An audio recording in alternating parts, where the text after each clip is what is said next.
नमस्कार, स्वागत है आप सभी का। आप देख रहे हैं हमारी खास पेशकश कश्मीर पर नापाक मंसूबा। मैं हूं आपके साथ कुमार कुणाल धीरज। जम्मू कश्मीर के जम्मू क्षेत्र में बढ़ते आतंकवादी हमलों के बीच पूर्व पुलिस महानिदेशक वैद्य ने बताया है, यह दावा किया है कि पाकिस्तानी सेना के विशेष सशस्त्र समूह के कमांडो के साथ जम्मू कश्मीर में प्रवेश कर चुकी है। पाकिस्तानी सेना के विशेष कमांडो की 2 बटालियन भारतीय क्षेत्र में प्रवेश करने के लिए पाकिस्तानी सीमा पर इंतजार भी कर रही है।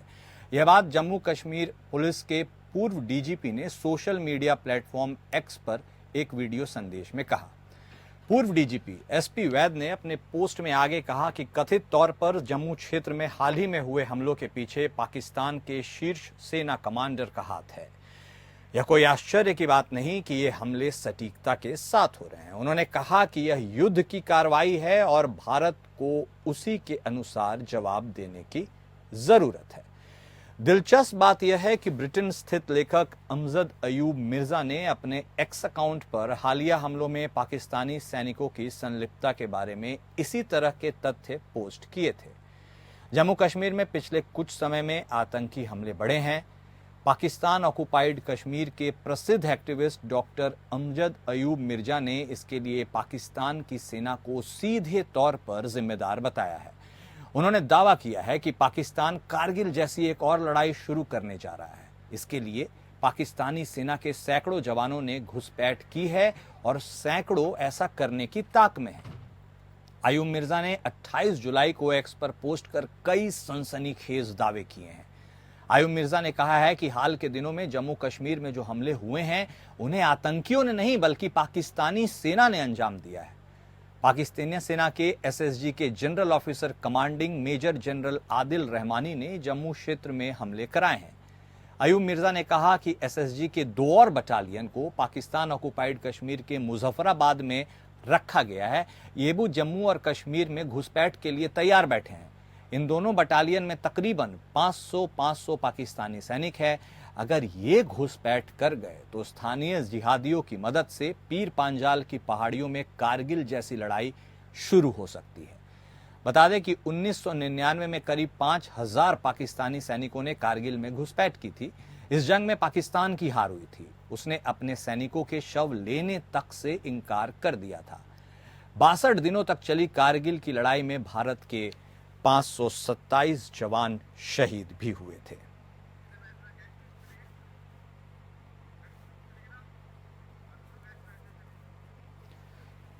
तो चलिए हम सीधे रुख करेंगे। हमारे साथ 2 विशेष मेहमान हमारे बने हुए हैं। रिटायर्ड ब्रिगेडियर विनोद दत्ता जी और उसके साथ ही पूर्व डीजीपी एके जैन साहब हमारे साथ जुड़ गए हैं। आप दोनों विशिष्ट अतिथियों का इस शो में स्वागत है।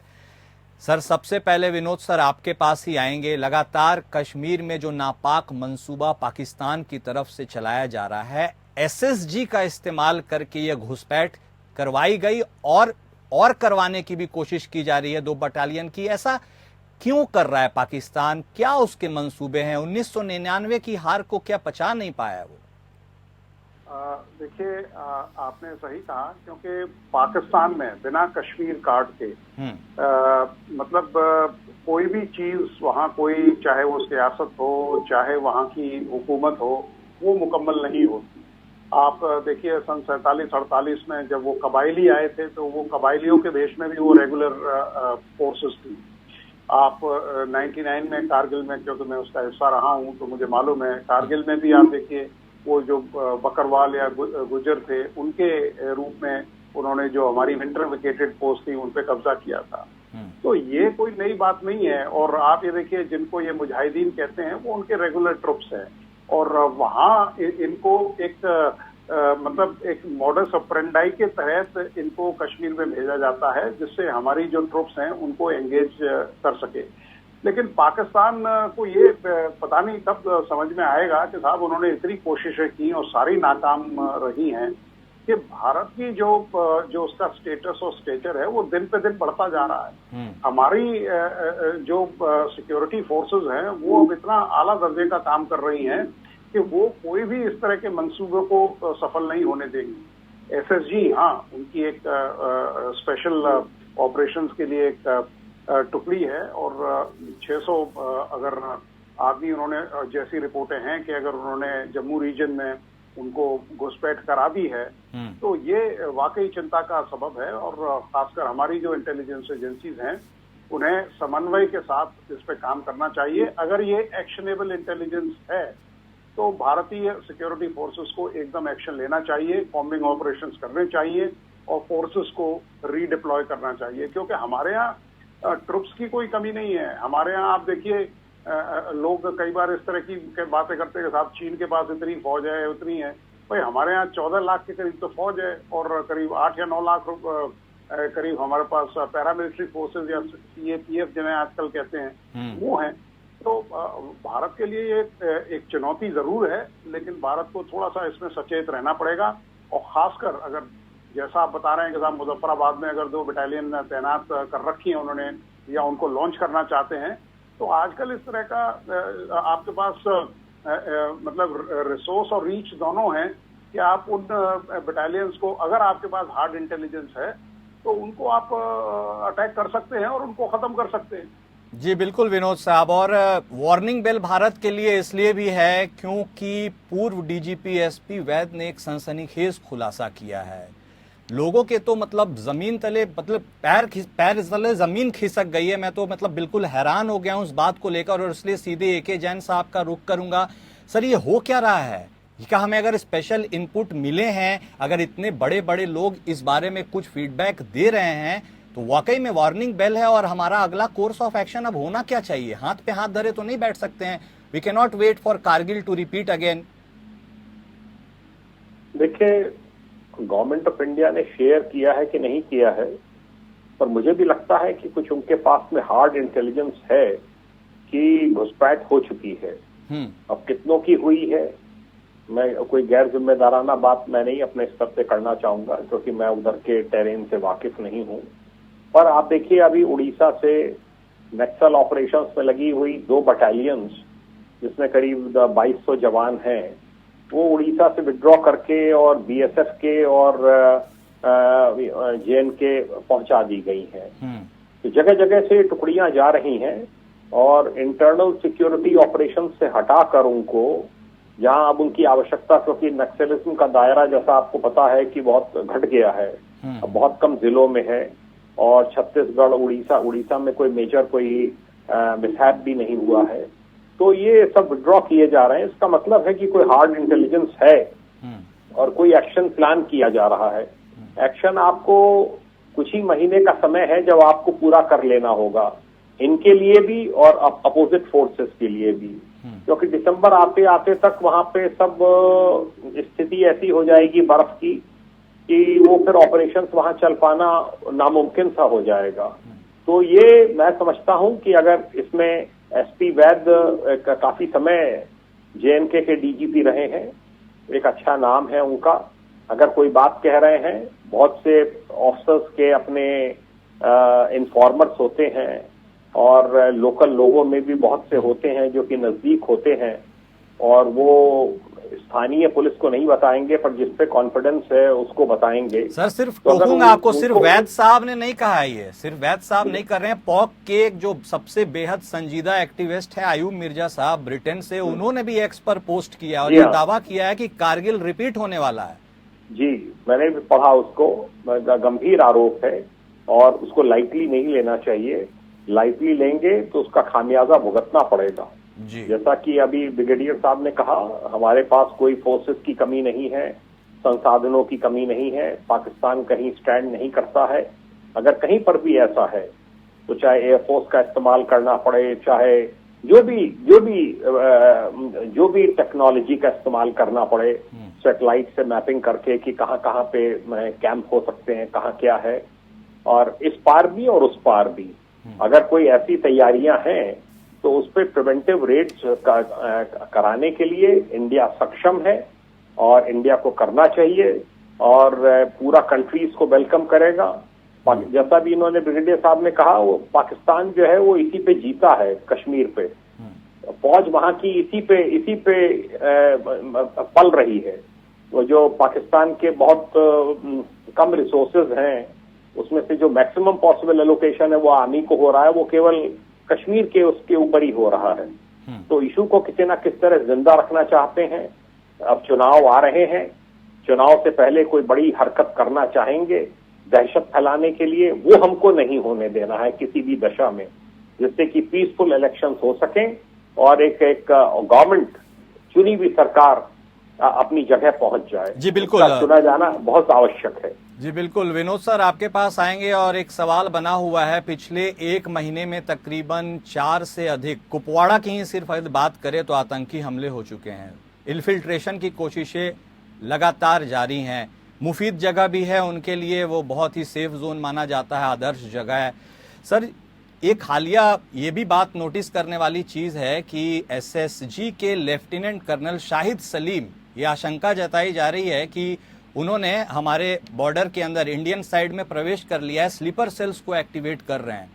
सर ये बहुत चिंता का विषय है और 500 की 2 टुकड़ियां मुजफ्फराबाद में यदि होल्ड पे है तो मतलब we should actually treat this situation like war before it is too late. बिल्कुल बिल्कुल ठीक है आपने कहा, क्योंकि अगर देखिए इस तरह के जो कोवर्ट ऑपरेशंस हैं वो होते हैं और ऐसा नहीं है कि इसको बिल्कुल नकारा जाए, क्योंकि जो एसएसजी है उनका ये एक मैंडेट है, एक रोल है कि कैसे बिहाइंड एनिमी लाइंस आप ऑपरेशंस को अंजाम देते हैं। और पाकिस्तान में भी देखिए एक हताशा की स्थिति है। आप वहाँ अगर आप ये देखिए बलूचिस्तान में जिस तरह से मुजाहरे हो रहे हैं या बहरान मचा हुआ है या खाना जंगी जिस तरह से हो रही है, तो उसको देखते हुए पाकिस्तान चाहेगा कि साहब जो पाकिस्तान के आवाम है उनकी अटेंशन डाइवर्ट करने के लिए वो भारत में इस तरह के हमले कराए। बलूचिस्तान देखिए जिस तरह से पाकिस्तान ने वहाँ मतलब जबरदस्ती कब्जा कर रखा है, तो वहाँ के लोग, और सबसे बड़ी प्रोविंस है वो पाकिस्तान की, तो इसमें कोई शक नहीं कि इस तरह से अगर ये इंटेलिजेंस रिपोर्ट ठीक है कि साहब लेफ्टिनेंट कर्नल शाहिद सलीम को इंडक्ट किया है, तो इसको भारत को सीरियसली लेना चाहिए और जल्दी ही कॉम्बिंग ऑपरेशंस या जो हमारे कम्युनिकेशन स्पेक्ट्रम है उनसे इन सबको नैप करना चाहिए, क्योंकि अगर 600 इस तरह के एसएसजी कार्डर अगर भारत में प्रवेश कर गया है तो भारत के लिए काफी चिंता का विषय है। सर एक आउट ऑफ जनरल क्यूरियोसिटी भी एक सवाल है सर कि किस रास्ते ज्यादा घुसपैठ होती है और उसको कॉम्बैट करने के लिए हमारी क्या पोजीशनिंग रहती है, मतलब यदि हम साल के 365 दिनों की बात करें? देखिए जनरली क्या होता है कि अगर आप बॉर्डर से देखें और खासकर जो ऑपरेशन ऑल आउट है इसमें 3 लेयर्ड सिक्योरिटी रहती है। एक तो फेंसिंग भी बॉर्डर पे बनाई गई है, लेकिन कई एरियाज ऐसे हैं जहां ये पॉसिबल नहीं। दूसरी होती है एक जो आपका इनर रिंग होती है, और तीसरा होता है हिंटरलैंड में सिक्योरिटी रिंग होती है। लेकिन इनक्लीमेंट वेदर, खराब वेदर, मौसम, एवलांचेस वगैरह जब आते हैं और इस तरह की ये घुसपैठ करने की कोशिश करते हैं। दूसरा केवल यही रास्ता नहीं है, हमारे यहाँ देखिए नेपाल के साथ हमारा पोरस बॉर्डर है, बांग्लादेश के साथ हमारा पोरस बॉर्डर है, पानी के जरिए मतलब समुद्रों के जरिए आ सकते हैं। अगर आपने देखा होगा बॉम्बे का अटैक था वो नाव के द्वारा आए थे। तो कई जरिए हैं, कई इस तरह से भारत और नेपाल के दरमियान ये एक बहुत बड़ा मुद्दा है कि भाई नेपाल की जो सरजमी है उसको दहशतगर्दी के लिए नेपाल कभी इस्तेमाल न करने दे, या आईएसआई की जो एक्टिविटीज हैं उसके लिए न करने दें।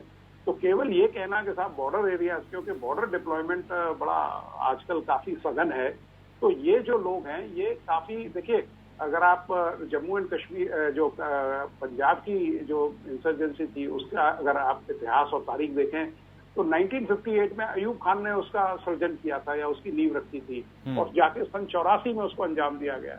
तो ये नहीं है कि साहब ये कल खबर साया हुई है और वो लोग परसों ही यहाँ इन्फिल्ट्रेट करके आ गए हैं। बहुत दिनों से ये इसके बारे में ये लोग प्लान करते हैं, धीरे धीरे लोग इंडक्ट करते हैं और धीरे धीरे अब मतलब पूरा ये एक well planned, well oiled up एक नक्शा या फ्रेमवर्क तैयार करते हैं।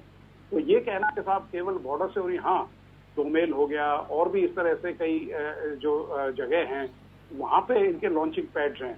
अगर आप लॉन्चिंग पैड्स की बात करें तो मैं आपको ये बता देना चाहता हूँ कि कश्मीर में अगर आप देखें नीचे सियालकोट से लेके मनशेरा तक सारे जितने भी लॉन्चिंग पैड्स हैं उन पे सब पे इन्होंने लोगों को बिठा रखा है।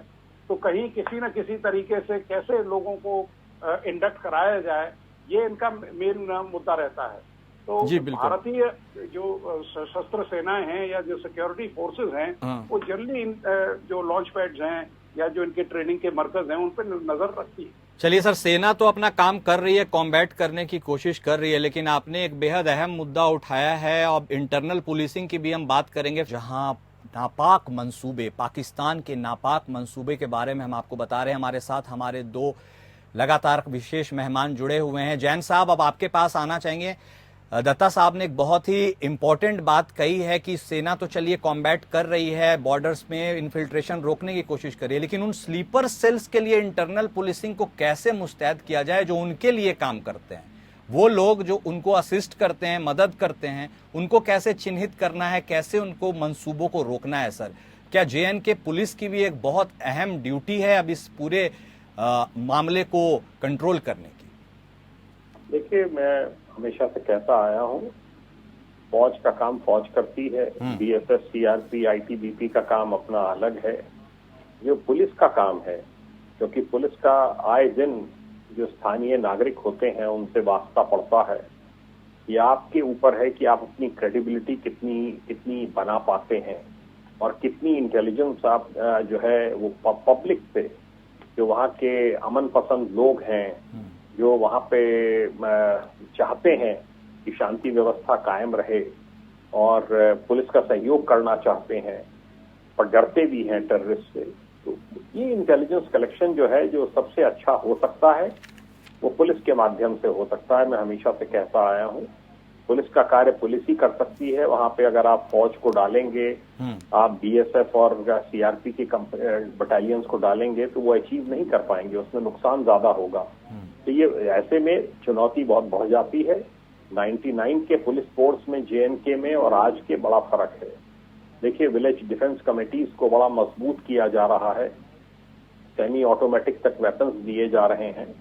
ऑपरेशन सर्प विनाश, जैसा कि मुझे बताया गया है, उसका वो प्रारंभ हो चुका है और पहाड़ियों पे घेरा जा रहा है इन लोगों को। इंटेलिजेंस कलेक्शन का बड़ा महत्व है। इंटेलिजेंस कलेक्शन से ही पता चलेगा कि ओवरग्राउंड वर्कर्स कौन कौन से हैं। उनकी पकड़ धकड़ भी अब शुरू हुई है। आप पढ़ते होंगे, रोज ही 2, 3, 4 पकड़े जा रहे हैं। जी। और उनसे फिर इंटेलिजेंस गैदर की जा रही है कि कहाँ हैं, कहाँ इनके हाइडआउट्स हैं। सिस्टमेटिक तरीके से चलना होगा। सिर्फ यही नहीं है कि एक तरफ से आपने पूरा कॉम्बिंग ऑपरेशन चला दिया और उसमें जो है पिछली बार भी जब ऑपरेशन सर्प विनाश चला था उसमें करीब 65 टेररिस्ट न्यूट्रलाइज किए गए थे। इस बार भी प्रारंभ किया गया है। पुलिस फोर्स उसमें एक्टिव है। इसमें रॉ की भी भूमिका है, इसमें IB की भी भूमिका है, इसमें स्टेट इंटेलिजेंस की भी है, पुलिस फोर्सेस की भी है, NIA की भी है। ये सभी एजेंसीज को लगकर, क्योंकि JNK एक बड़ा अहम मुद्दा है हमारे देश के लिए। ऐसा नहीं है कि केवल पाकिस्तान के लिए कश्मीर मुद्दा है, इंडिया के लिए भी एक मुद्दा है। इंडियंस का भी बड़ा एक उससे एक इमोशनल इशू है JNK। तो इसके ऊपर बिल्कुल ऑल आउट ऑपरेशन एक चलाना होगा और चाहे कोई भी इन्वॉल्व हो, चाहे इसमें पाकिस्तान के फोर्सेज इन्वॉल्व। अभी आपने पढ़ा होगा, बैट की टीम ने वहां पे बैट ने ऑपरेशन किया और एक हमारे जवान को मार दिया और एक घुसपैठिया भी मारा गया। ये बैट में वही है, पाकिस्तानी फोर्सेस के लोग हैं और पाकिस्तानी फोर्सेस के लोग ही ये सब हरकतें करते हैं। जी बिल्कुल, वही तो बात है सर। SSG को पूरा कोऑपरेशन मिल रहा है, उसके बॉर्डर एक्शन टीम जिसको आप बैट बोल रहे हैं, उसका पूरा कोऑपरेशन, ये लोग साथ मिलके इन मोडस ऑपरेंडी के साथ काम कर रहे हैं। विनोद सर, अभी सोपोर की बात है, आपके पास आ रहे हैं। सवाल अगला मेरा आपसे है। सोपोर की बात है, एक रहस्यमयी धमाका हुआ है सर। कबाड़ी की दुकान में ट्रक से सामान उतारते 4 लोगों की जान चली गई। ये तो हम उसी वाले एरा में जा रहे हैं जहां पर धारा 370 हटने के पहले जो हालात थे, और हम उम्मीद कर रहे थे कि अब तो चलिए ठीक है, बहुत अमन चैन शांति बरकरार हो गई, सेंट्रल गवर्नमेंट का डायरेक्ट स्टेक है। लेकिन सर, फिर से जिस तरह का खुराफात शुरू हो रहा है, और आयूब मिर्जा ने साफ खुलासा किया है कि आतंकी कोई नहीं है, ये पाकिस्तानी सेना की सीधे इन्वॉल्वमेंट है, उसकी हाथ है। पाकिस्तानी सेना प्रमुख और सरकार का तो वहां क्या हाल है हम कह ही सकते हैं। सर ये जो चौतरफा हमला है और साथ में इंटरनल पुलिसिंग की जो अलग कवायद है, स्लीपर सेल है, निपटे तो निपटे कैसे? अब what should be the way ahead, ये लोगों को सोचना होगा सर। देखिए, अभी जो सोपोर की जो वारदात हुई है, मैं आपको बता दूं, जब इंसर्जेंसी पीक पे थी तो मैं वहीं कश्मीर में पोस्टेड था। तो सोपोर का ये हालत हो गई थी कि वहां से, जैसे आपने देखा होगा कि कारगिल में उन्होंने जो नेशनल हाईवे को डोमिनेट किया हुआ था, ऐसे ही वहां आर्मी के कॉन्वॉयज को निकलना बड़ा मुश्किल हो गया था।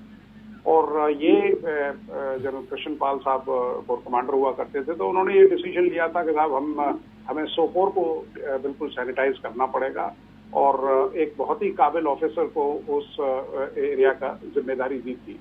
मैं नाम नहीं लेना चाहूंगा उनका। और उसके बाद आप देखिए कि सोपोर बिल्कुल वहाँ बिल्कुल जो दहशतगर्दी से जुड़े हुए लोग थे या दहशतगर्द जो आते थे, जो इसको गढ़ माना जाता था, जिसे किसी जमाने में इस्लामाबाद और कश्मीर कहने लगे थे लोग, उसको बिल्कुल सैनिटाइज कर दिया गया था। रही बात, क्योंकि सोपोर में काफी सिंपैथाइजर्स हैं। अगर आप नॉर्थ कश्मीर की बात करें तो करीब 5 डिस्ट्रिक्ट हैं जहां आतंकवाद काफी पनपता है, और सोपोर उनमें से एक है। तो इन सब चीजों को देखते हुए ये भी एक बड़ा मतलब ट्रिगर पॉइंट है कि साहब इस तरह से अगर धमाके हुए हैं तो इसका मतलब असला वहां जमा किया जा रहा है। वहां इस तरह के स्लीपर सेल्स हैं, वो अपने जो आर्म्स के कैशेज हैं उनको वहां जमा कर रहे हैं। देखिए, मैं आपको एक चीज और बता दूं, पहले प्रश्न जो आपने पूछा था कि 3 ब्रिगेड पाकिस्तान की ऐसी हैं जो लगी हुई हैं, जो सहनसा, दुलाई और गुलपुर में है, दुग्बी में है, चकोटी में है, गुरेज वैली में है, नीलम वैली में है, तंगधार में है। यहाँ से इस तरह से काफी इन्फिल्ट्रेशन होता है। मुजफ्फराबाद आपने खुद ही कहा था हेडलाइंस पे कि साहब 2 बटालियंस वहाँ तैयार की हैं, 4 कोर का, पाकिस्तानी 4 कोर का वो इलाका आता है। तो चाहे वो गढ़ी हो, चाहे मुजफ्फराबाद हो, चाहे मुरीद के हो या मंशेरा हो, मंशेरा में अलबद्र का हेडक्वार्टर है, उसको चीन रिवाइव कर रहा है और पाकिस्तान को काफी पैसा दिया गया है इसके बारे में।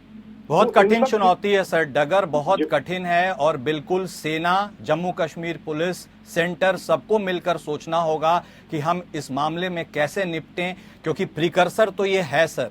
क्योंकि जिस तरह से अमन चैन में तबाही, तकलीफ लोगों का सामना करना पड़ रहा है विगत कुछ दिनों की बात करें, तो ये तो अपने आप में एक अलार्मिंग बेल है। अब देखना बेहद दिलचस्प होगा कि कैसे इस चीज को कॉम्बैट किया जाता है। We do not want at any cost another Kargil. आप दोनों हमारे साथ जुड़े, आप लोगों ने अपना कीमती वक्त हमारे साथ साझा किया, आप लोगों ने अपने पक्ष हमारे दर्शकों के सामने रखे, उसका आपका बेहद शुक्रिया। एक बात स्पष्ट है और साफ है, स्पेशल इनपुट्स आ रही हैं, अब हमें उसे कतई इग्नोर नहीं करना है और पूरे दमखम के साथ पाकिस्तान को जवाब देना है। हमारे साथ हमारे इस खास पेशकश में इतना ही। नमस्कार।